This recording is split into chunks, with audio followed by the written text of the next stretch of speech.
الحمد لله وكفى وسلام على عباده الذين اصطفى أما بعد فعن عائشة رضي الله تعالى عنها قالت قال رسول الله صلى الله تعالى عليه وسلم إن الله عز وجل ينزل ليلة النصف من شعبان إلى السماء الدنيا فيغفر لأكثر من عدد شعر غنم كلب أو كما قال عليه الصلاة والسلام اللهم صل على سيدنا محمد وعلى آل سيدنا محمد وبارك وسلم اللهم صل على سيدنا محمد وعلى آل سيدنا محمد وبارك وسلم اللهم صل على سيدنا محمد وعلى آل سيدنا محمد وبارك وسلم. برادران اسلام، بزرگان عظام، ہم سب اچھی طرح جانتے ہیں کہ رمضان المبارک کی آمد ہے. اسلامک کیلنڈر کا رمضان المبارک 9واں مہینہ ہے اور رمضان المبارک سے پہلے شعبان المعظم یہ اسلامک کیلنڈر کا 8واں مہینہ ہے. ہم میں سے بہت سے بندے ایسے بھی ہوتے ہیں جنہیں اسلامی مہینوں کے نام تک یاد نہیں ہوتے، صرف رمضان جانتے ہیں، محرم جانتے ہیں یا ربیع الاول جانتے ہیں. 12 مہینے ہیں، 12 مہینے اگر پوچھے جائیں تو نام تک یاد نہیں ہوتے. یہ 8واں مہینہ ہے شعبان المعظم کا. اس شعبان المعظم کی بڑی فضیلتیں احادیث میں آئی ہیں. شعبان المعظم کا مہینہ اللہ رب العزت نے بہت سی خیریں اور بھلائیاں اس میں ہمارے لیے مقدر فرمائی ہیں. چنانچہ اولیاء کرام، بزرگان عظام نے ہر دور میں شعبان المعظم کی قدردانی فرمائی، قدردانی کرتے چلے آئے، اس لیے کہ اس کی خیر و بھلائیوں کا انہیں یقین تھا، اس کی فضیلت کو وہ سمجھتے تھے. چنانچہ حضرت انس رضی اللہ عنہ سے منقول ہے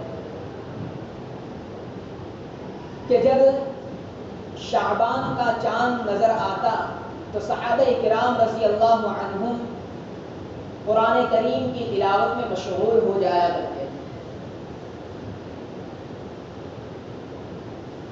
اپنے مالوں کی زکوٰۃ کا حساب لگا کر حقداروں تک پہنچا دیا کرتے تھے تاکہ ضعیف، کمزور اور مسکین لوگوں کے لیے رمضان کے سحر و افطار کا انتظام ہو جائے، ان کے لیے سہولت ہو جائے.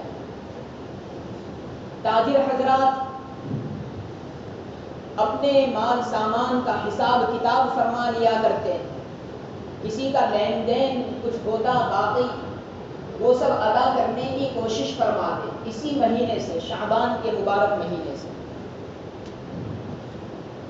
یہ اہتمام شعبان ہی کے مہینے سے اس لیے فرماتے تھے تاکہ جو بھی کچھ بوجھ ہو، جو بھی کچھ ٹینشن ہو، جو بھی کچھ اعمال ہو، وہ شعبان ہی کے مہینے میں انجام دے دیے جائے تاکہ رمضان کا جو مبارک مہینہ آنے والا ہے، رحمتوں والا مہینہ، برکتوں والا مہینہ، اس مہینے میں جو اللہ رب العزت کی طرف سے ایمان والوں کے لیے مہمان ہے، عبادت کا مہینہ ہے، روزوں اور تراویح کا مہینہ ہے، تقویٰ کے حصول کا مہینہ ہے، اس مبارک مہینے میں ہماتن یکسوئی کے ساتھ اللہ رب العزت کی عبادت کو انجام دیا جا سکے. تو رمضان کی عبادت کی تیاری میں، رمضان کی تیاری میں شعبان ہی کے مہینے سے یہ سب کام انجام دے دیا کرتے تھے. اور حکام حضرات قیدیوں کو بلا کر اگر ان پر حد نافذ کرنی ہوتی، کوئی قابل سزا جرم کیا ہوتا تو سزا بھی اسی مہینے میں دے دیا کرتے تھے، اور اگر کسی کو آزاد کرنا ہوتا تو اس قیدی کو بلا کر حکام حضرات آزاد بھی فرما دیا کرتے تھے۔ تو یہ اسی وجہ سے شعبان معظم کے مہینے کی ہمارے بزرگان دین، اولیاء کرام، علماء عظام اچھی طرح قدردانی کرتے تھے۔ حدیث پاک میں اس کی فضیلتیں وارد ہوئی ہیں شعبان کے مبارک مہینے کی۔ پہلی فضیلت اس مہینے کی یہ ہے کہ شعبان کا مہینہ رسول اللہ صلی اللہ علیہ وسلم کا مہینہ۔ ایک حدیث پاک میں رسول پاک صلی اللہ علیہ وسلم نے ارشاد فرمایا، رمضان شہر رمضان شہر اللہ و شہر شعبان شہری، کہ رمضان کا مہینہ اللہ کا مہینہ اور شعبان کا مہینہ میرا مہینہ۔ تو یہ اس کی قدر و قیمت اور فضیلت ہے اس مہینے کی کہ رسول اللہ صلی اللہ علیہ وسلم نے اس ماہ معظم شعبان المعظم کو اپنا مہینہ قرار دیا۔ یہ ایک ہی فضیلت اس کے لیے کافی تھی کہ ہم اس کی صحیح معنی میں قدر و قیمت کو پہچانیں۔ دوسری فضیلت اس ماہ معظم کی یہ ہے کہ یہ مہینہ گناہوں سے پاکی کا مہینہ ہے، گناہوں سے پاک صاف ہونے کا مہینہ ہے۔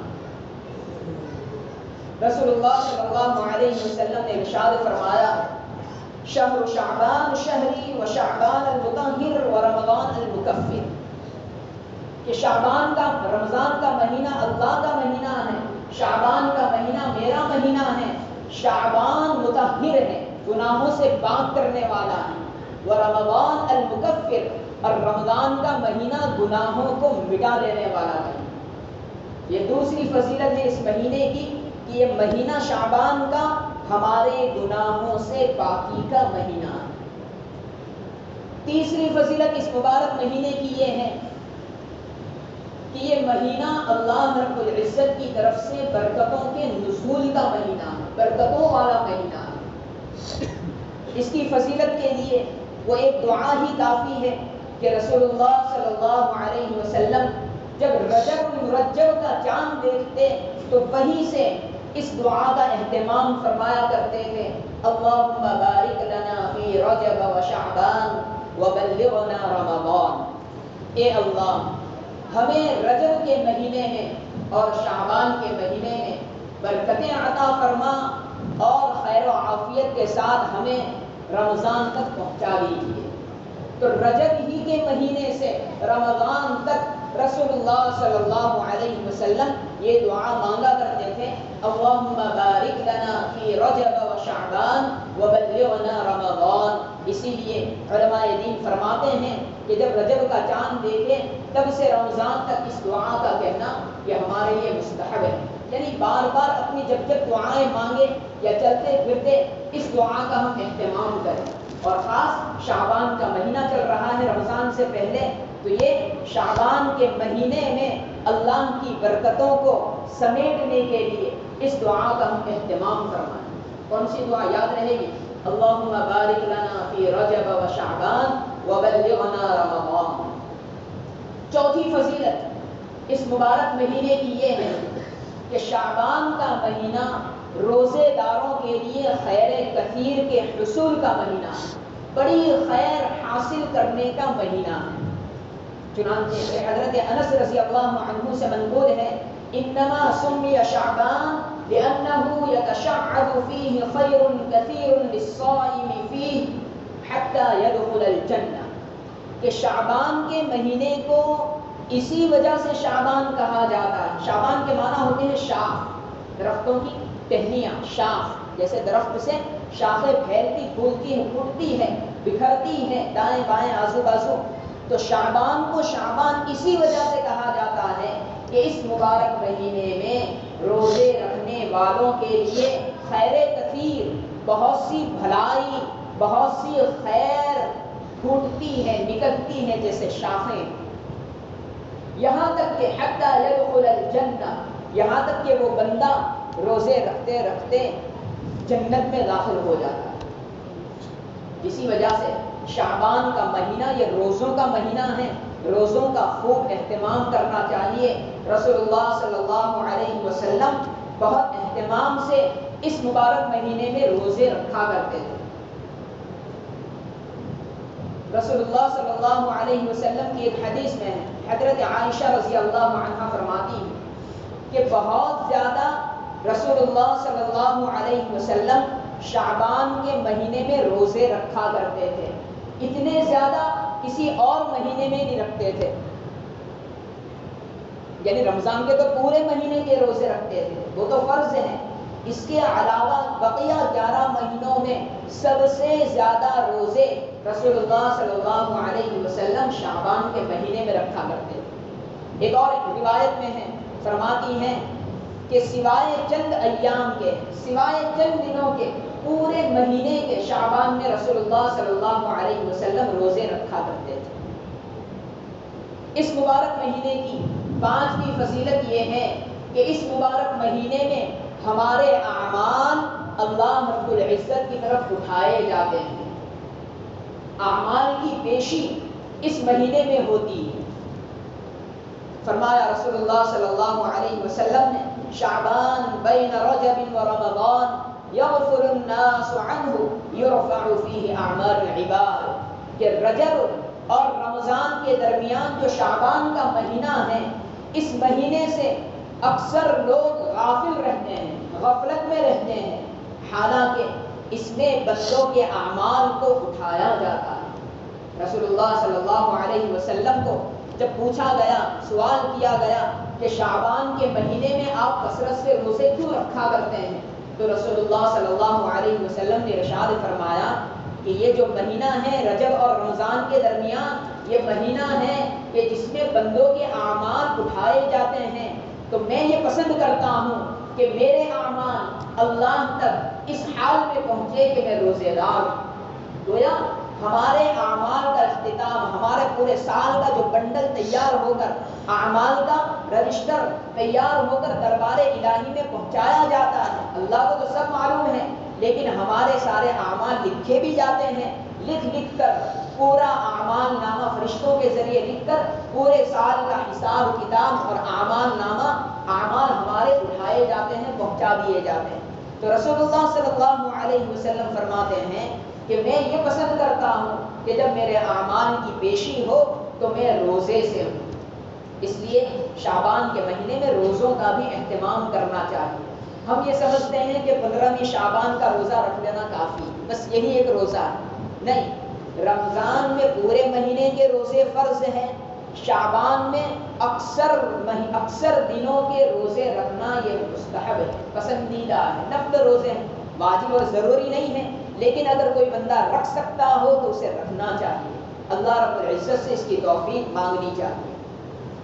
اچھا، یہ تو 5 فضائل میں نے شعبان کے آپ کے سامنے پیش کیے۔ اب شعبان کے مہینے میں ہمیں کرنا کیا ہے، اس میں انجام دینے کے لائق اعمال کیا ہیں تاکہ ہم اس پر عمل کر سکیں۔ سب سے پہلی بات، شعبان کے مہینے میں پہلی تاریخ کو چاند دیکھنے کا اہتمام کرنا چاہیے۔ آج تو 15 دن ہو گئے، اگلے سال سے یاد رکھیں گے انشاءاللہ۔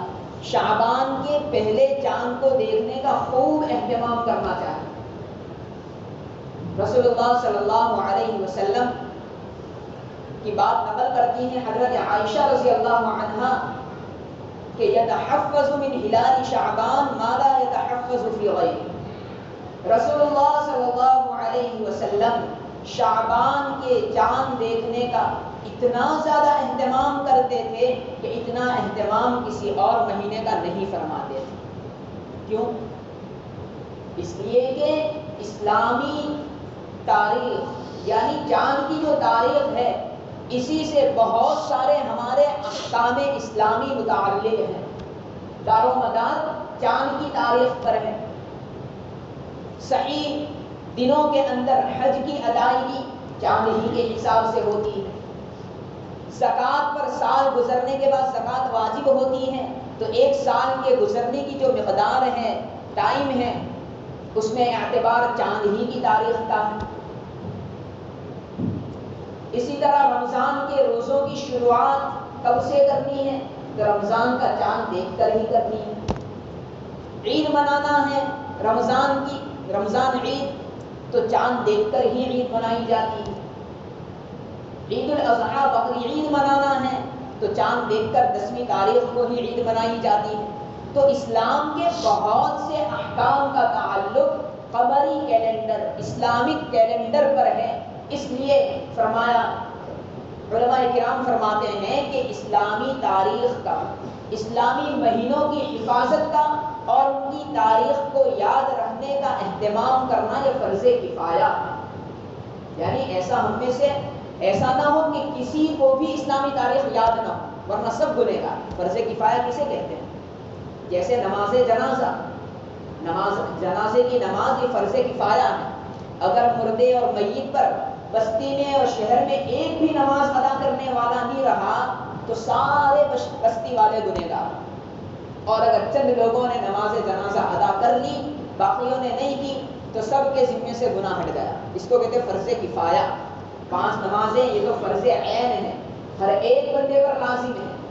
باپ نے پڑھ لی تو بیٹے سے معاف ہو جائے ایسا نہیں ہے، بیٹے نے پڑھ لی تو ابو سے معاف ہو جائے ایسا نہیں ہے، بھائی نے پڑھ لی تو بہن سے معاف، بہن نے پڑھ لی تو ماں سے معاف، ایسا 5 وقتہ نمازوں میں بالکل نہیں ہے۔ اسی کو کہتے ہیں فرض عین۔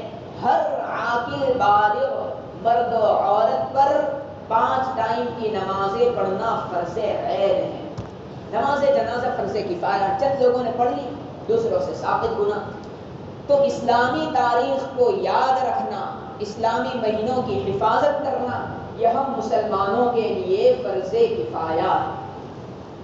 تو ایک کام تو یہ ہوا، ہلال شعبان کو دیکھنے کا اہتمام۔ دوسرا کام کیا کرنا ہے شعبان کے مبارک مہینے میں؟ خوب اللہ رب العزت سے برکت کی دعا مانگنی ہے۔ جیسا کہ کہا گیا کہ رسول اللہ صلی اللہ علیہ وسلم رجب ہی کے مہینے سے برکت کی دعا مانگا کرتے تھے۔ اس دعا کو بار بار ہمیں مانگنا ہے شعبان کے مہینے میں بھی۔ کیا دعا ہے؟ اللہم بارک لنا فی رجب و شعبان وبلغنا رمضان۔ اے اللہ رجب اور شعبان کے مہینے میں ہمیں برکتیں عطا فرما اور ہمیں خیر و عافیت کے ساتھ رمضان تک پہنچا دیجیے۔ کسی کو الفاظ اگر یاد ہو جائے تو ان الفاظ سے مانگے، الفاظ یاد نہ ہو تو اس کا ترجمہ میں نے آپ کے سامنے پیش کر دیا۔ اے اللہ رجب اور شعبان کے مہینے میں ہمیں برکتیں عطا فرما اور خیر و عافیت کے ساتھ ہمیں رمضان تک پہنچا دیجیے۔ دوسرا کام یہ ہوا کہ خیر و برکت کی خوب دعائیں مانگے۔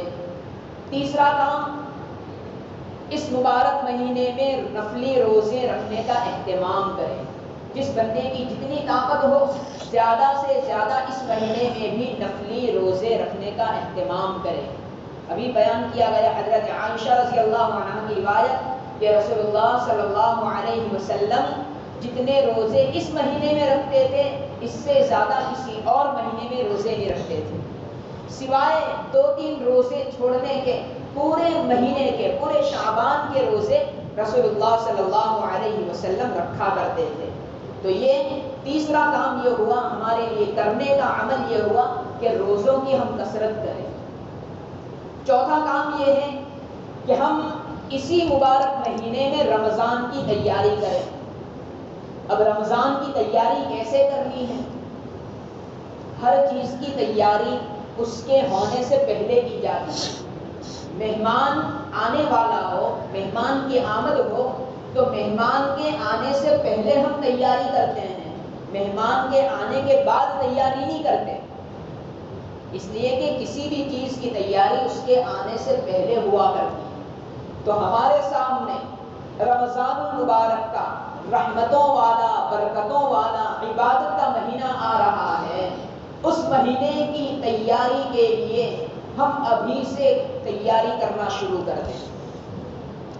تیاری کیسی کرنی ہے رمضان المبارک کی؟ اسی مہینے سے کرنی ہے اور 2 طریقے سے کرنی ہے۔ ایک تو دنیاوی اعتبار سے تیاری کرنی ہے رمضان کی، اور دوسری ہے دینی اعتبار سے رمضان کی تیاری کرنی ہے۔ کیسے کریں گے رمضان کی تیاری؟ دنیاوی اعتبار سے رمضان کی تیاری کا مطلب یہ ہے کہ ہم اپنے کام کاج، اپنی مشغولیات اور مصروفیات کو اس طرح ترتیب دے دیں کہ ہمیں رمضان میں بہت زیادہ دنیاوی کاروبار میں، بہت زیادہ دنیاوی کام کاج میں مشغول نہ ہونا پڑے۔ جو بھی ہماری تجارت کے مسائل ہو یا گھریلو کوئی چیز ہو، شادی بیاہ ہو یا کسی جگہ سفر کرنا ہو، کسی سے ملاقات ہو، ملنا جلنا ہو، یعنی جتنے بھی کام ایسے ہیں کہ جو دنیاوی ہے انہیں رمضان سے پہلے شعبان ہی کے مہینے میں انجام دے کر فارغ ہو جائیں۔ یہ ہے دنیاوی اعتبار سے رمضان کی تیاری۔ رمضان میں عام طور سے رمضان کے کھانے پینے کی خریداری کا ہمارے یہاں رواج ہے، تو یہ خریداری کا جو رواج ہے اسے رمضان میں انجام نہ دے۔ رمضان شروع ہوتے ہی آپ بھاگے خریداری کرنے کے لیے، خورد و نوش کا سامان، راشن وغیرہ کے لیے، یہ سارے کام کاج رمضان میں نہ کریں، رمضان سے پہلے شعبان ہی میں کر کے فارغ ہو جائیں تاکہ دماغ پر بوجھ نہ ہو۔ رمضان ہمارا عبادت میں مشغول ہو۔ عید کی تیاری کا سامان خریدنا، یہ بھی ہمارے یہاں رواج یہ ہے کہ رمضان ہی میں اسے انجام دیا جاتا ہے، تو عید کی تیاری بھی رمضان میں نہ کریں بلکہ شعبان ہی کے مبارک مہینے میں کر لیں تاکہ رمضان یہ ہمارا ہماتن عبادت کے ساتھ گزرے۔ تو یہ تو ہوا رمضان کی تیاری ہماری دنیاوی اعتبار سے۔ ہاں، بہت سے کام ایسے بھی ہوتے ہیں جو ہم روزانہ کرتے ہیں جنہیں ہم چھوڑ سکتے ہیں، یعنی انہیں رمضان میں ہم چھوڑ دیں تو اس میں کوئی حرج نہیں ہوگا، کوئی ہمارا نقصان نہیں ہوگا۔ ایسے کاموں کو بھی شعبان ہی کے مبارک مہینے میں چھوڑ دیجیے۔ مثال کے طور پر اخبار بینی، بہت سے کو عادت ہوتی ہے اخبار پڑھنے کی۔ آج کل ٹی وی کا زمانہ ہے تو ٹی وی پر خبریں سننے کی عادت ہوتی ہے، اب موبائل ہے تو موبائل میں انٹرنیٹ استعمال کرنے کی عادت ہوتی ہے، طرح طرح کے خرافات، ٹی وی، پکچر وغیرہ یہ سب دیکھنے کی عادت ہوتی ہے، کرکٹ کے میچ دیکھنے کی اور موبائل پر گیم کھیلنے کی عادت ہوتی ہے۔ تو یہ جو سارے کام ہیں، ان کاموں کو چھوڑنے سے ہمارا کوئی نقصان نہیں ہے۔ اخبار دیکھنا چھوڑ دیں گے کوئی نقصان نہیں، ٹی وی دیکھنا چھوڑ دو گے کوئی نقصان نہیں، بلکہ ثواب کی چیز ہے۔ موبائل پر انٹرنیٹ کا استعمال کرنا، اس کو چھوڑنے میں ہمارا کوئی نقصان نہیں ہے۔ تو یہ سارے کام رمضان سے پہلے شعبان ہی میں چھوڑ دیں تاکہ ہمارا بہت سا وقت عبادت میں خرچ ہو سکے۔ اب ایسا نہیں کہ رمضان آئے گا تب ہم چھوڑ دیں گے، اس لیے کہ رمضان مہمان ہے، اس کی تیاری پہلے ہی سے کرنی پڑے گی۔ رمضان آئے گا پھر چھوڑنے کی ہم کوشش کریں گے تو چھوڑتے چھوڑتے زمانہ گزر جائے گا، دن گزر جائیں گے، آدھا رمضان تو چھوڑتے چھوڑتے ہی گزر جائے گا۔ اس لیے رمضان سے پہلے، آج 15 شعبان ہے تو آج ہی سے یہ ارادہ تہیہ کر لیں کہ بہت سے کام کاج جن کو چھوڑنے میں ہمارا کوئی نقصان نہیں ہے، جن کو کرنے میں ہمارے اوقات، وقت، ٹائم برباد ہو جاتا ہے، ایسے کاموں کو ہم آج ہی سے چھوڑ دیں گے۔ گناہ کے کام تو چھوڑنا ہی چھوڑنا ہے، گناہ کے علاوہ لا یعنی اور لغو اور بیکار کے جو کام ہیں انہیں بھی چھوڑنے کی آج ہی سے فکر کر لیں تاکہ رمضان میں ان سارے کاموں میں ہمارا دن، ہماری رات اور ہمارے اوقات، مبارک گھڑیاں یہ برباد اور ضائع نہ ہو۔ ایک تو یہ تیاری دنیاوی اعتبار سے۔ دینی اعتبار سے کیا تیاری ہے رمضان کی؟ دینی اعتبار سے رمضان کی تیاری یہ ہے کہ جتنے کام، جتنے فرائض، واجبات اور جتنے حقوق ہم سے وابستہ ہیں انہیں انجام دینے کی آج ہی سے کوشش کر لیں۔ مثال کے طور پر 5 وقتہ نمازیں یہ ہم پر فرض ہے، رمضان ہو یا نہ ہو فرض ہے، ہر حال میں پڑھنی ہی پڑھنی ہے، معاف نہیں ہے۔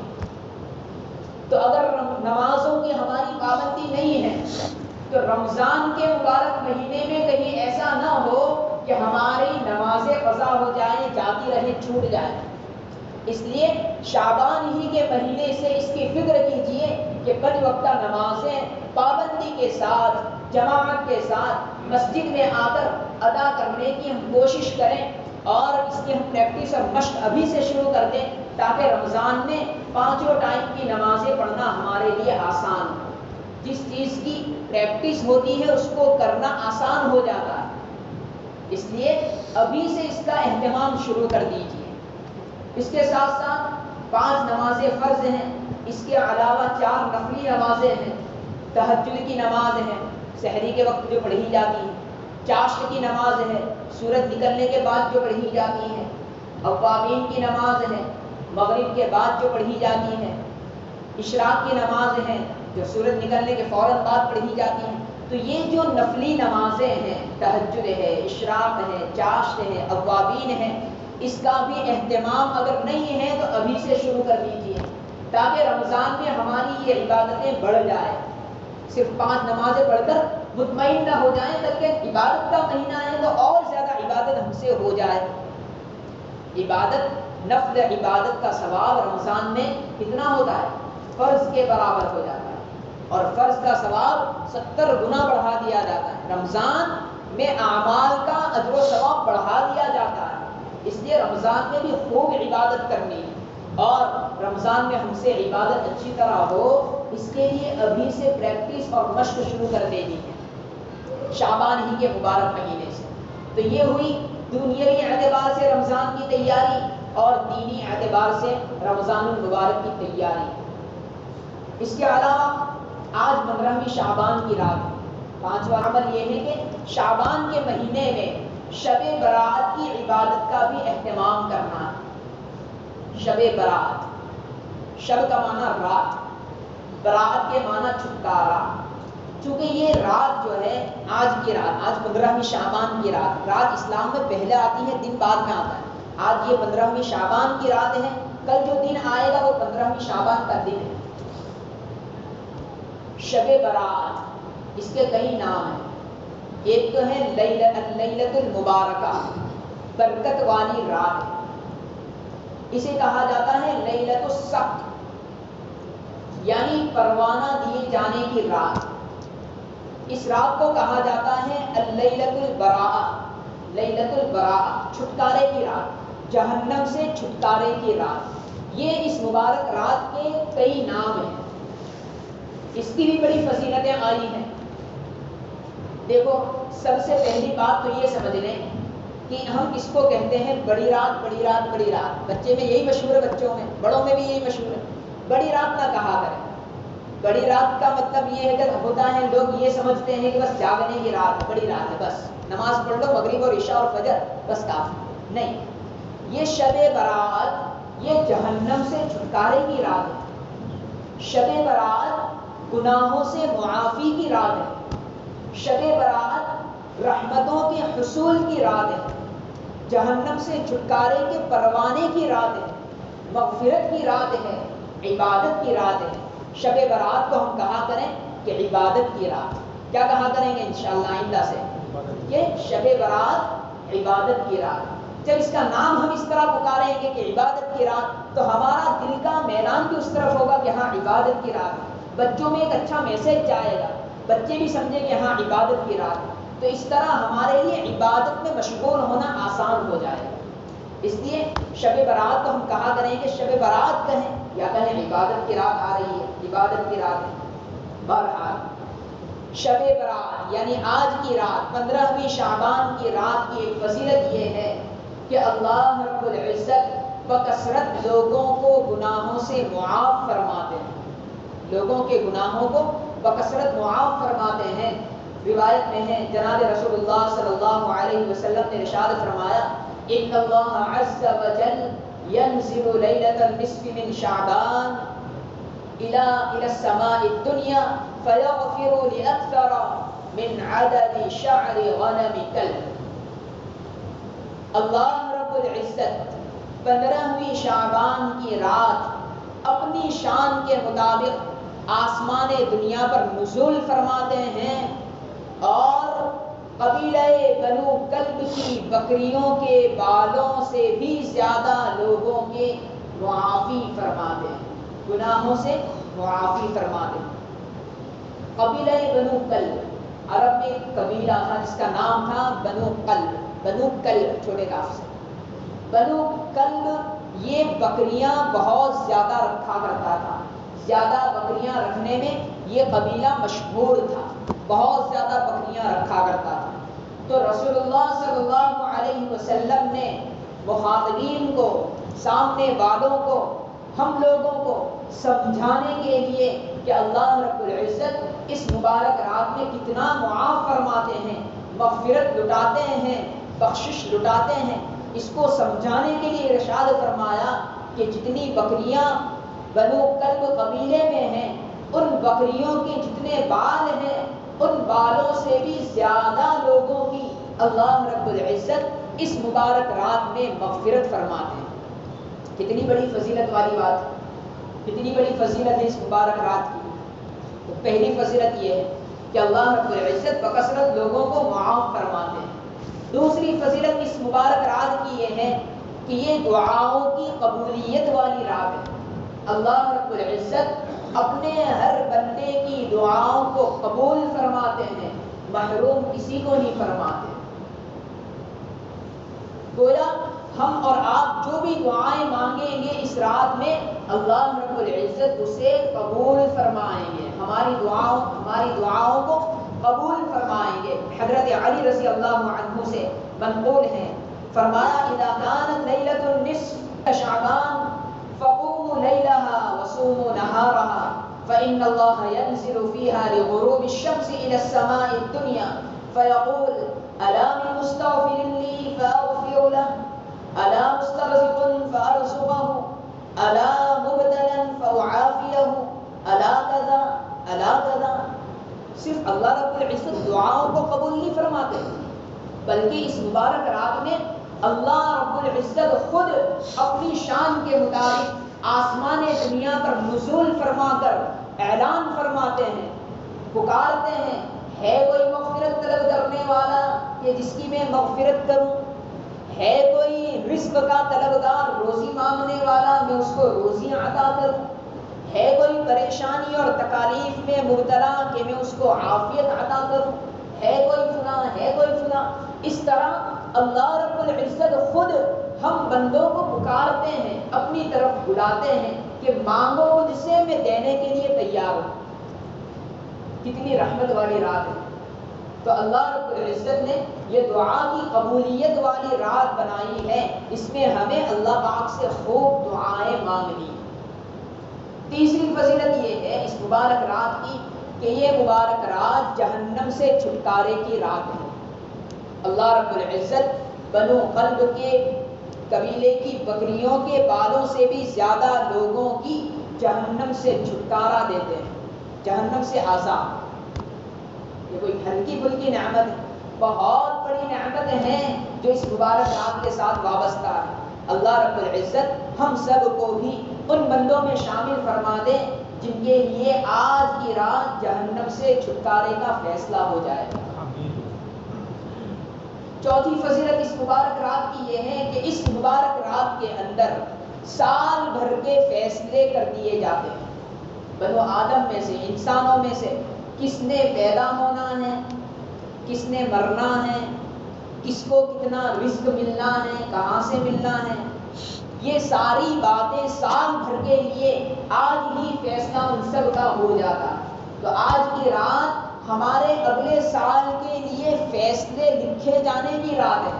اللہ رب العزت فیصلے لکھ دیتے ہیں، فرشتوں کے ذریعے لکھوا دیتے ہیں، کس نے مرنا ہے اس اگلے سال میں، کس کے یہاں بچے کی پیدائش ہونے والی ہے، ولادت ہونے والی ہے، کس کو رزق ملنا ہے، کتنا ملنا ہے، کہاں سے ملنا ہے، یہ سارے فیصلے اس مبارک رات کے اندر لکھ دیے جاتے ہیں۔ تو یہ چار فضیلتیں آپ کے سامنے پیش کی اس مبارک رات کی کہ یہ مغفرت والی رات ہے، رحمت والی رات ہے، دعا کی قبولیت والی رات ہے، اور اس رات کے اندر اللہ رب العزت کی طرف سے فیصلے لکھے جاتے ہیں۔ اب اتنی ساری فضیلتوں کو سن کر، یہ فضیلتوں کو سنانے کا مقصد یہ ہے کہ ہمارے اندر اعمال کا شوق پیدا ہو، کسی چیز کی قدر و قیمت کو جب ہم پہچانتے ہیں تو اس کو حاصل کرنے کے لیے کوشش بھی کرتے ہیں، اگر وہ حاصل ہو جائے تو اس کو بچانے کی بھی کوشش کرتے ہیں۔ یہ شعبان کا مبارک مہینہ بڑی خیر و برکت والا مہینہ ہے۔ یہ 15ویں شعبان کی رات شب برات، یہ عبادت کی رات ہے، بڑی فضیلتوں والی رات ہے.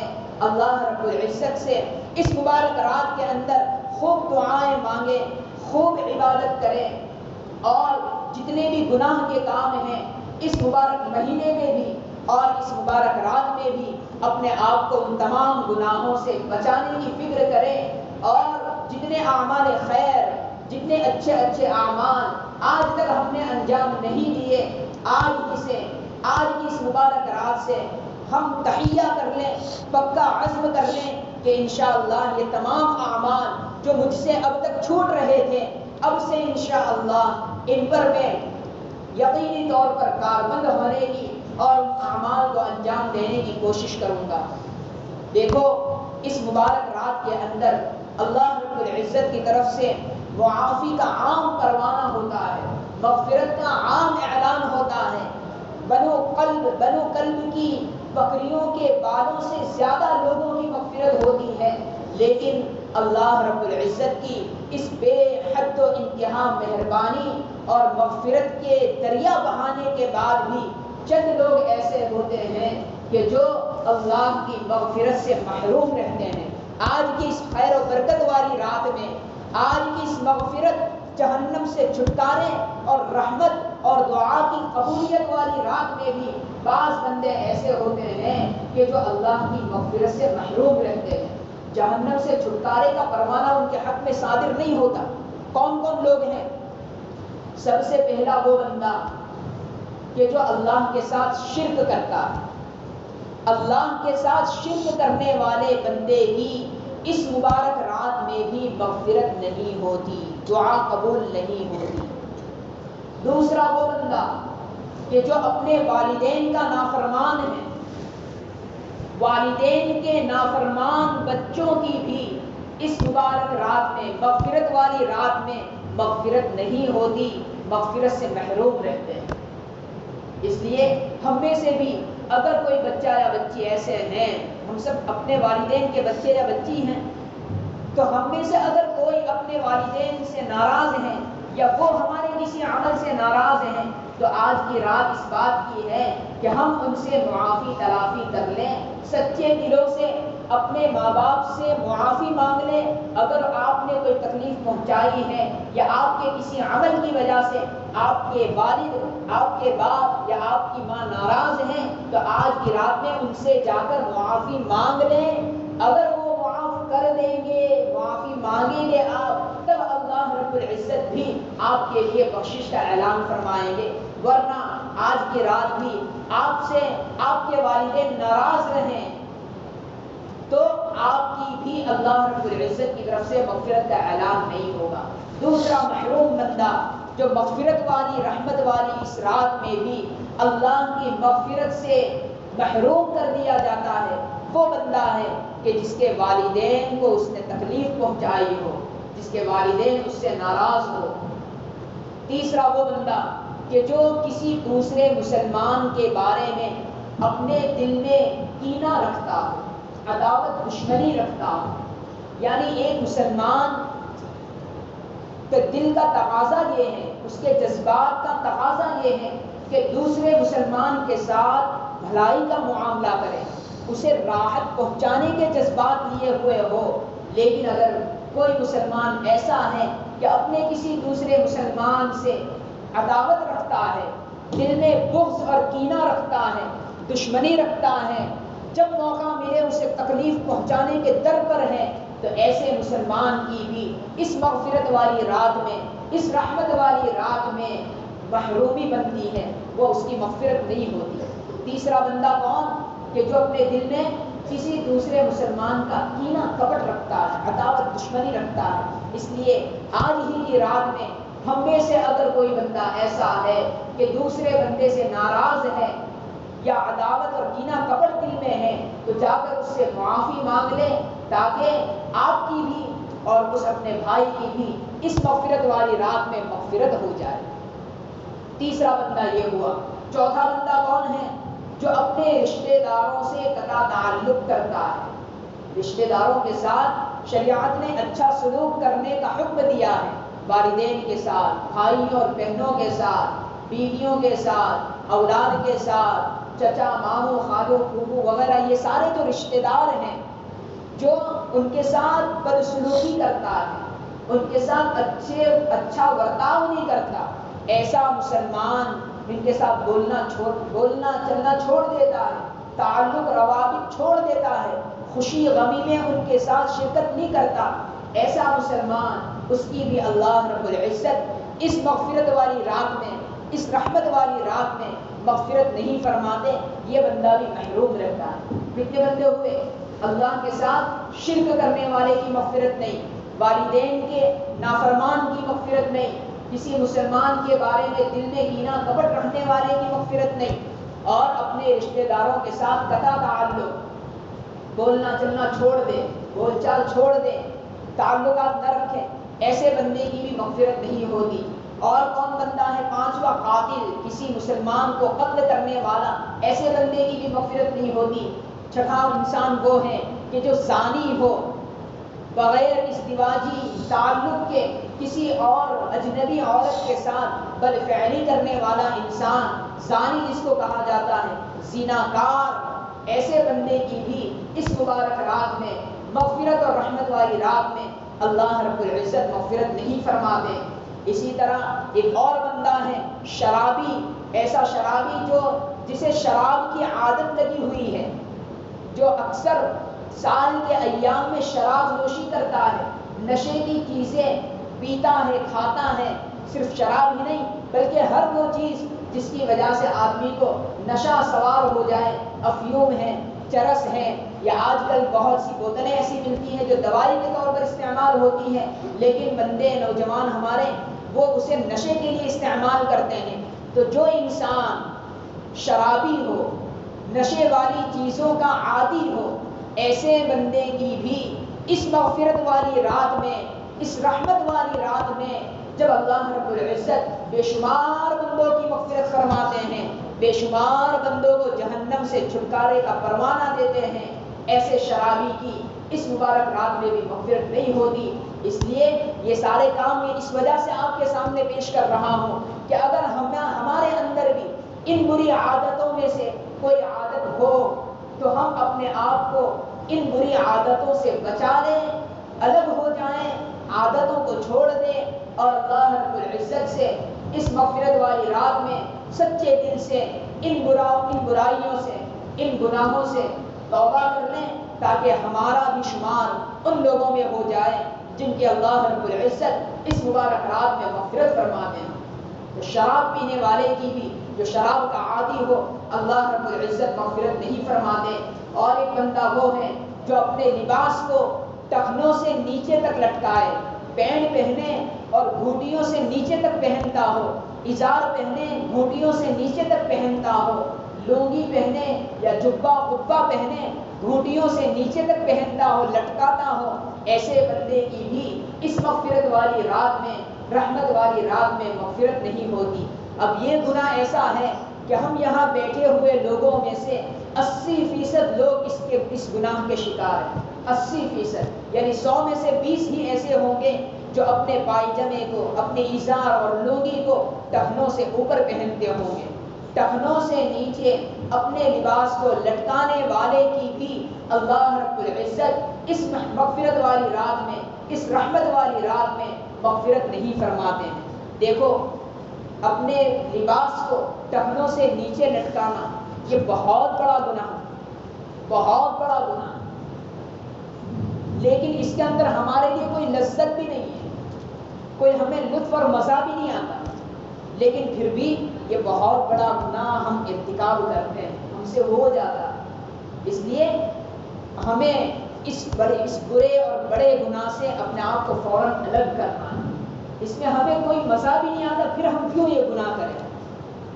اور اتنا ہی نہیں، یہ بڑا گناہ ہے، بلکہ مغفرت کی رات میں ایسے بندے کی مغفرت تک نہیں ہوتی، پھر ہم پورے سال تک اپنے کپڑوں کو لٹکائے ہوئے ڈینگے مارتے پھریں، اپنے آپ کو مسلمان کہلواتے رہیں، حالانکہ اللہ رب العزت کے دربار میں جہنم سے چھٹکارے کا اعلان ہمارے لیے نہیں ہوا، جہنم ہمارا مقدر بنی ہوئی ہے، مغفرت کا اعلان ہمارے لیے نہیں ہوا۔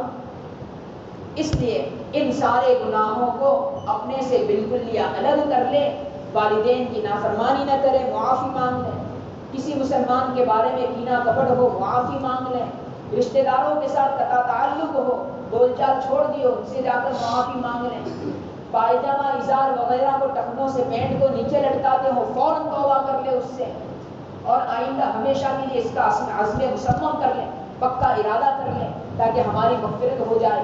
شراب نوشی اگر ہم میں سے کوئی کرتے ہیں تو شراب کو، دارو کو چھوڑ دیجئے۔ یہ بھی سب بڑے بڑے گناہ ہیں، سب بڑے بڑے گناہ ہیں۔ کن کن گناہوں کو بیان کیا جائے؟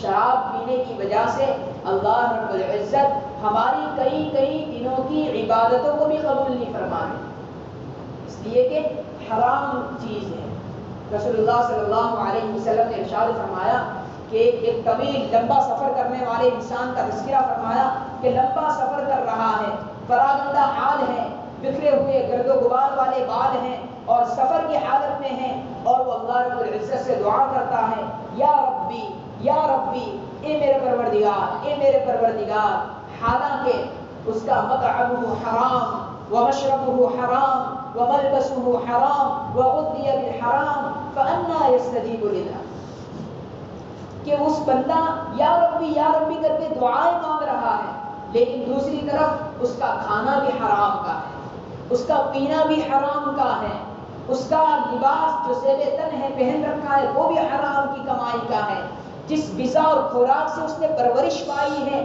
وہ غذا بھی حرام ہے، تو اس کی دعا کیسے قبول ہو جائے؟ اس لیے حرام کے لقمے سے اپنے آپ کو بچائے، حرام پہننے سے، حرام کھانے سے، حرام کے پینے سے، حرام کی غذا سے، ہر طریقے کے حرام سے اپنے آپ کو بچائیں، تبھی اللہ رب العزت ہماری دعاؤں کو قبول فرمائیں گے، ہماری عبادتوں کو قبول فرمائیں گے، اور اس مبارک اور رحمت اور مغفرت والی رات میں اللہ رب العزت ہماری مغفرت فرمائیں گے۔ دیکھو اللہ رب العزت تو ہمیں معاف کرنا ہی چاہتے ہیں، اللہ رب العزت ہم سے محبت فرماتے ہیں، تبھی تو ہمیں ایمان کی دولت سے نوازا ہے، بغیر مانگے ایمان دیا ہے، ہمیں نوازنا چاہتے ہی ہیں، ہمیں ہماری مغفرت فرمانا چاہتے ہی ہیں، لیکن ہم ہی ایسے ہیں کہ ایسے برے برے اعمال کر کے اللہ کی مغفرت، اللہ کی رحمت سے اپنے آپ کو محروم کر دیتے ہیں۔ اس میں اللہ رب العزت کا کوئی نقصان نہیں ہے، ہمارا ہی اپنا نقصان ہے کہ ہم ان گناہوں کی وجہ سے، جس میں کوئی لذت نہیں ہے، جس میں کوئی مزہ نہیں ہے، جس پر ہمارا کوئی دنیاوی فائدہ نہیں ہے، بلکہ آخرت کے لیے وہ ہمارے لیے وبال جان ہے، ایسے گناہوں کا ارتکاب کرتے کرتے ہم اللہ کی رحمت سے نا امید ہو جاتے ہیں، محروم ہو جاتے ہیں۔ اللہ رب العزت ہم سب کو ان تمام اعمال سیئہ سے، ان تمام اعمال سیئہ سے بچا کر اعمال صالحہ کرنے کی توفیق عطا فرمائے۔ ان سارے گناہوں کے کام جو ہمیں بہت چھوٹے لگتے ہیں، ٹخنوں سے نیچے پائجامہ پہننا کتنا ہلکا سمجھ رکھا ہے، لیکن مغفرت کی ان سارے گناہوں کو اپنے آپ سے جدا کر کے اللہ رب العزت ہمیں اپنی مرضی کے مطابق زندگی گزارنے کی توفیق عطا فرمائے۔ یہ ساری باتیں آپ کے سامنے پیش کی، محض وجہ اور غرض یہ ہے کہ اعمال کا ایک شوق پیدا ہو، گناہوں کی نفرت دل میں پیدا ہو، تاکہ گناہوں سے بچنا ہمارے لیے آسان ہو جائے۔ شعبان کے فضائل آپ کے سامنے پیش کیے، اس شب برات کے فضائل چند آپ کے سامنے پیش کیے، تاکہ ہمارے لیے ان کی قدردانی کرنا آسان ہو جائے۔ قدردانی کرتے ہوئے ان مبارک ایام کو، ان مبارک راتوں کو اعمال صالحہ میں، عبادت میں مشغول رہنا ہمارے لیے آسان ہو جائے۔ اللہ رب العزت ہی بہتر توفیق دینے والے ہیں، اللہ رب العزت سے مانگنا چاہیے، گناہوں سے پرہیز بھی کرنا چاہیے۔ اللہ رب العزت ہم سب کو کہنے سننے سے زیادہ عمل کی توفیق عطا فرمائے۔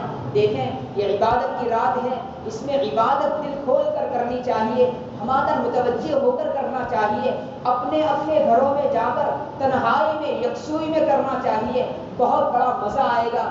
ورنہ اجتماعی طور پر ہم اکٹھا ہوتے ہیں چوراہوں پر، مسجد کے باہر یا روڈ پر، تو اس میں کیا ہوتا ہے، ایک دوسرے کی غیبتیں ہوتی ہیں، ایک دوسرے کی برائیاں ہوتی ہیں، ایک دوسرے کو ہم شرارت کے طور پر اس کا مذاق اڑاتے ہیں، تکلیف پہنچاتے ہیں۔ تو یہ جو بہت سارے گناہ ہیں وہ اسی وجہ سے بچ سکتے ہیں ہم ان گناہوں سے کہ ہم اپنے آپ کو اپنے گھر میں تنہائی میں عبادت میں مشغول کریں۔ اور یہ عبادت کی رات ہے. ہر طرح کے گناہوں سے بچائیں، ہر طرح کے خرافات سے، بدعات سے اور منکرات سے اپنے آپ کو بچائیں. اس میں کرنے کا کام ایک یہ ہے کہ عبادت کریں آج کی رات، اور دوسرا کرنے کا کام یہ ہے کہ اگلے دن کا 15 شعبان کا روزہ ہے، خاص اس مہینے کی اس تاریخ ہی کا روزہ نہیں بلکہ اکثر ایام میں رسول اللہ صلی اللہ علیہ وسلم نفلی روزے رکھا کرتے تھے. اس کی ہمیں بھی کوشش کرنی چاہیے. الغرض اس مبارک رات تو عبادت کی رات ہے، عبادت کریں جیسے بھی ہو. عبادت کا کوئی خاص طریقہ بھی نہیں ہے.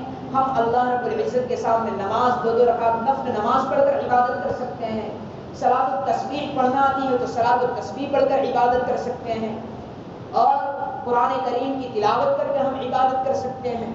اللہ رب العزت کے سامنے دیر تک دعائیں مانگتے مانگتے یہ بھی اللہ کی عبادت ہے. کچھ پڑھنا لکھنا نہیں آتا، نماز پڑھنی نہیں آتی، سستی آتی ہے، تھوڑی دیر کے لیے تسبیح وغیرہ کر لیں، سبحان اللہ الحمدللہ اللہ اکبر.